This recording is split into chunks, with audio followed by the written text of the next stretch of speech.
Qayoqqan qayg'ursa? Shu desam bolam, bugun zo'r banket bo'lgan edi. Ovqatlar shundoq teyilmasdan qolib ketdi. Chiroyli qilib isitib olib kelyapman. Olinglar. Ol, ovqatga qara. Ha, aytgancha. Senga aytmadimmi? Onam restoranda ishlaydi, ofitsiant bo'lib. Bekor og'rib olib kelibsiz, onajon. Shuncha yeydigan narsamiz bor edi uyda.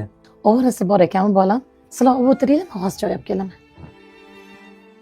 Men o'tiribsan, ol-ya. Yo'q, men yemayman.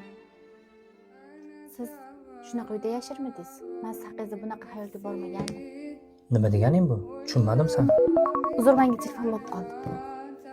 To'xta, telefon emas, u budilnik chalinyapti-ku. Ha, hozir uydan telefon bo'lib qoldi. Voy qizim, choy damlagandim, ichib ketmaysizmi? Ha, bolam. Bunisi ham sinovdan o'ta olmadimi? Aka, uy nima bo'ldi? Hozir aka, bir minut chiqaman o'zim. Men bu ko'yni ichkari turgan ekanman. Nechi pul edi aka? 300 ming so'm aka. Mana 400 ming.